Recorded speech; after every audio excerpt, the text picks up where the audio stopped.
আপা হ্যালো, আসসালামু আলাইকুম। ওয়ালাইকুম সালাম ভাইয়া। আপু কেমন আছেন? আলহামদুলিল্লাহ ভাইয়া, ভালো আছি। আপনি আচ্ছা, ভালো? জি আলহামদুলিল্লাহ। তো আপনার তো সাউন্ড তো কম কেন?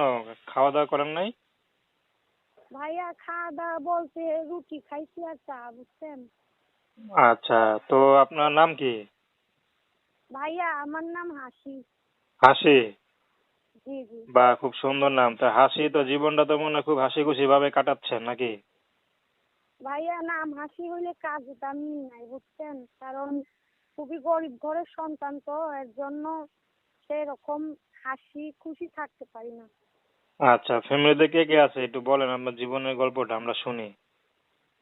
ভাইয়া আমার বলতে আমার মা ছাড়া আর কেউ নাই, কারণ অনেক ছোটকালে তখন আমি অনেক ছোট, তখনই বাবা আরেকটা বিয়া কইরা আমাগো সঙ্গে থাকে না, সে আলাদাই থাকে। মায়ের তালাকি আর কি এক হিসাবে বিয়া দিচ্ছে, বুঝছেন ভাইয়া? আচ্ছা, আমরা গৃহস্থ ঘরের সন্তান তো, তো গ্রামে কি করব, মাটা এমনি কাজ কাম মানুষের বাসায় কইরা, আমারে তো আর মানুষের বাসায় কাজ করতে দেয় না। মাটা কাজ কইরা মানুষের বাসায় খাওয়ায়, কিন্তু আমাগো ভাইয়া ঘর বাড়ি নাই। আচ্ছা, তো আপনার দেশের বাড়ি কোথায়? ভাইয়া আমার দেশের বাড়ি নোয়াখালী। আচ্ছা, আপনি কি বর্তমানে নোয়াখালী আছেন? জি জি, নোয়াখালী আছি ভাইয়া। তা এত কষ্ট না করে তো বিয়ে শাদী করতে পারেন বা ঢাকায় এসে একটা চাকরি বাকরি করতে পারেন। ভাইয়া চাকরি বাকরি আমাগো গরিব ঘরের সন্তান, জানেনই তো ভাইয়া, চাকরি বাকরি কি আর চাইলেই পাওয়া যায়? আর আমাগো চলতে ফিরতেই খুব কষ্ট হইয়া যায়, বুঝছেন? মায়েরটা ঠিকঠাক কইরা খাইয়া সেই আমাগো চালায়, কি করব? তো আপনার আমাগো ভাই তো আর বোন নাই? ঘর বাড়ি নাই ভাইয়া। না না না, আমার আর কেউ নেই। তো ঢাকায় এসে পড়েন, ঢাকায় কোনো আত্মীয় স্বজন থাকে না, ঢাকায় এসে একটা চাকরির ব্যবস্থা করতে পারেন বা গার্মেন্টসে চাকরি করতে পারেন। ভাইয়া বাবাই তো নাই, আর আত্মীয় স্বজন কোথায় পাইবো?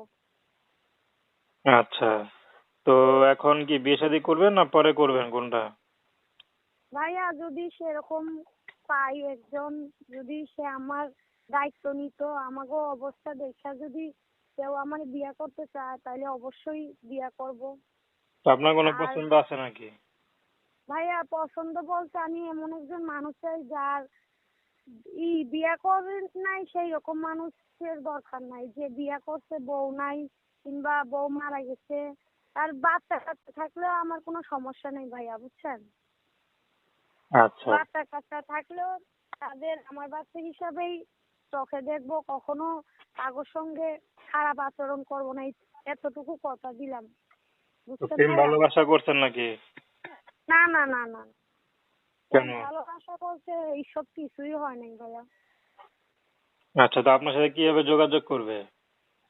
ভাইয়া আমার সঙ্গে যোগাযোগ করলে আমি নাম্বারটা দিয়ে দিব, কেউ যদি যোগাযোগ করতে চায় সেই নাম্বারেই ফোন দিলে আমাকে পাবে। তো নাম্বার সবসময় খোলা রাখেন হ্যাঁ হ্যাঁ, খোলা থাকবে অবশ্যই। নাকি আবার আপনার আম্মু ধরবে? না না না, আমার হাতেই থাকবে, কিন্তু একটা অনুরোধ, কেউ যাতে অন্য খারাপ মাইন্ডে না নিয়ে ফোন দেয় ভাইয়া।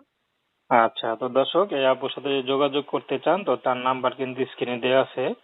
ওই নাম্বারে ফোন দিলে যোগাযোগ করতে পারবেন। তো নাম কি বললেন? হাসি না?